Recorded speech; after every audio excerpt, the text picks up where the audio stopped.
पुनि सप्रेम बोलें खगराऊ, जो कृपाल मोहि ऊपर भाऊ। नाथ मोहि निज सेवक जानी, सप्त प्रश्न मम कहूँ बखानी। प्रथम ही कहूँ नाथ मति धीरा, सब ते दुर्लभ कवन शरीरा। बड़ दुख कवन कवन सुख भारी, सो संक्षेप ही कहूँ विचारी। संत असंत मरम तुम जानहु, तिनकर सहज स्वभाव बखानहु। कवन पुण्य श्रुति विदित विशाला, कहूँ कवन अग परम कराला। मानस रोग कहूँ समुझाई, तुम सर्वज्ञ कृपा दिखाई। तात सुनौ सादर अति प्रीति, मैं संक्षेप कहूँ यह नीति। नरतन सम नहीं कवनियु देही, जीव चराचर जाचत तेही। नरक स्वर्ग अपवर्ग निसेनी, ज्ञान विराग भगति शुभ देनी। सो तनु धरि हरि भजई, नो जे नर होहि विषय रत मंद मंद तर। कांच किरीच बदले ते लेही, करते डारि परस मनि देही। नहीं दरिद्र सम दुख जग माही, संत मिलन सम सुख जग नाही। पर उपकार बचन मन काया, संत सहज सुभाव खगराया। संत साई दुख पर हित लागी, पर दुख हेतु असंत अभागी। भुर्ज तरु सम संत कृपाला, पर हित नीति सह विपति विशाला। सनैव खल पर बंधन करई, खाल कड़ाई विपति सही मरई। खल बिनु स्वार्थ पर उपकारी, यही मूसक इव सुनूर गारी। पर संपदा विनाशी न साही, जिमि ससीत हिम उपल बिलाही। दुष्ट उदय जग आरति हेतु, जथा प्रसिद्ध धम ग्रह केतु। संत उदय संतत सुखकारी, विश्व सुखद जिमि इंदु तमारी। परम धर्म सुति विदित अहिंसा, पर निंदा सम अगन गरीसा। हर गुर निंदक दादुर होई, जन्म सहस्त्र पावत न सोई। द्विज निंदक बहु नरक भोग करी, जग जनमहि बायस शरीर धरी। सुर श्रुति निंदक जे अभिमानी, रौरव नरक परहि ते प्राणी। होहि उलक संत निंदारत, मोह निशा प्रिय ज्ञान भानुगत। सबके निंदा जे जड़ करही, ते चमुगादर होई अवतरही। सुनहु तात अब मानस रोगा, जिनते दुख पावहि सब लोगा। मोह सकल व्याधिन कर मूला, तिनते पुनि उपजहि बहुसूला। काम बात कफ लोभ अपारा, क्रोध पीत नित छाती जारा। प्रीति करहि जो तीनियु भाई, उपजहि सन्निपात दुखदाई। विषय मनोरथ दुर्गम नाना, ते सब सूल नाम को जाना। ममता दादु कंडू ईर्षाई, हरस विषाद गरह बहुताई। पर सुख देख जरनी सोई छई, कुष्ठ दुष्टता मन कुटिलई। अहंकार अति दुखद डमरुआ, दंभ कपट मन मान निहरुआ। तृष्णा उदर वृद्धि अति बारी, त्रिविध तरुणती जारी। जुग विधि ज्वर मत सर अविवेका, कहाँ लगी कहो कुरोग अनेका। एक व्याधि बस नर मरी हैं, ए आसादि बहु व्याधि। पिड़हि संतत जीव कहूँ, सो कि मिलहे समाधि प्रमात सियावर रामचंद्र शंकर जी भजो।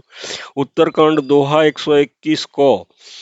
नेह धर्म आचार तपो ज्ञान यज्ञ जप दान, भेजस पुनि कोटिन नहीं, रोग जाहि हरि जान प्रमात सियावर रामचंद्र शंकर जी भजो। उत्तरकांड दोहा 121 खो। इस चौपाई के प्रसंग में तुलसीदास जी कहते हैं, पक्षीराज गरुड़ जी प्रेम प्रेम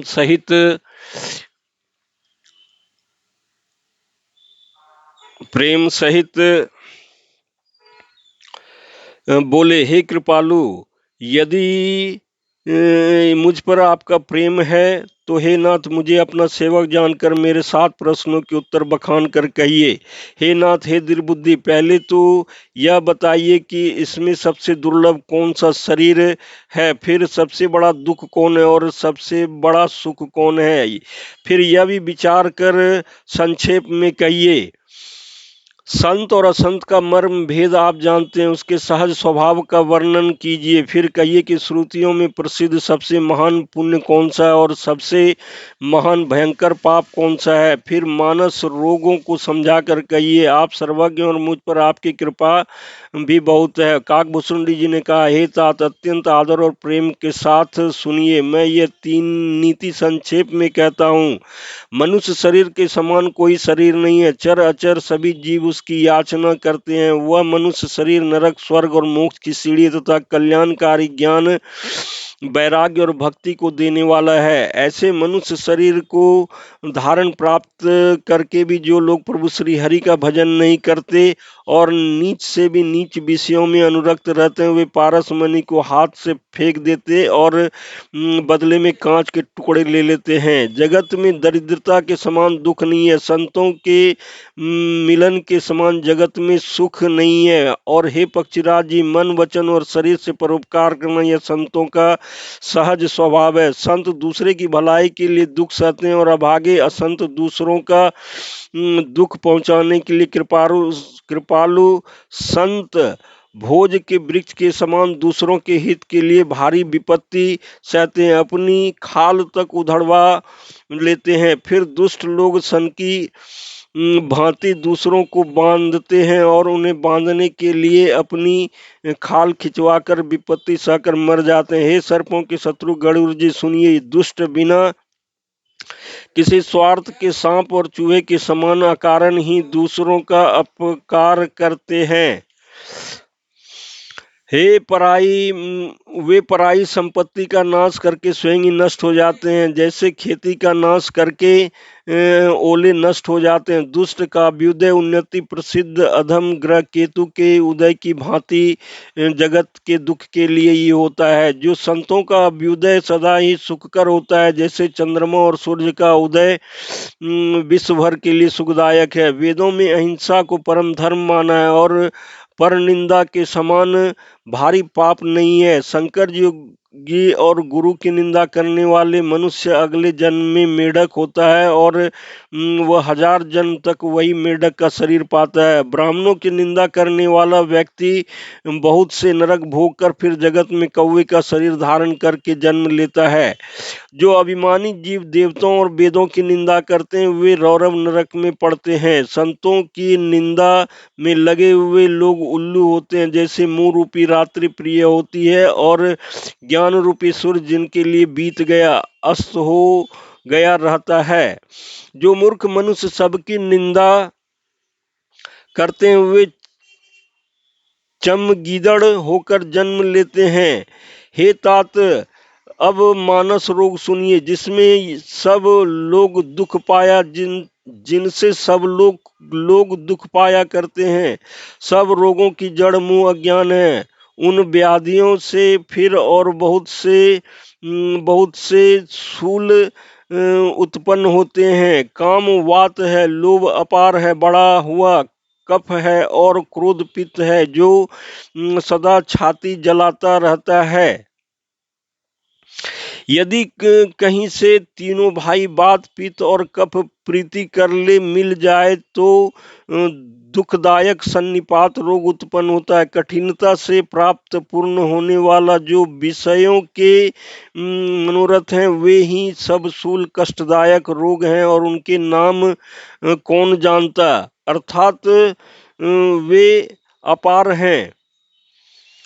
ममता दाद है, ईर्ष्या डाक खुजली है, हर्ष विषाद गले की रोगों की अधिकता है, गलगंड कंठमाला या घेघा आदि रोग है। पराये सुखों को देखकर को जो जलन होती है वही क्षयी है।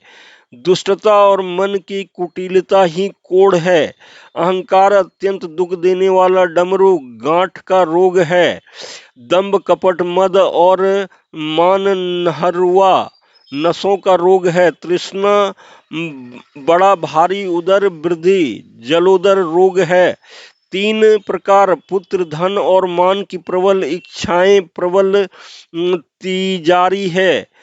मत्सर और अविवेक दो प्रकार के ज्वर हैं। इस प्रकार अनेकों बुरे रोग हैं जिन्हें कहाँ तक कहूँ। एक ही रोग के वश होकर मनुष्य मर जाते हैं, फिर तो बहुत से असाध्य रोग हैं।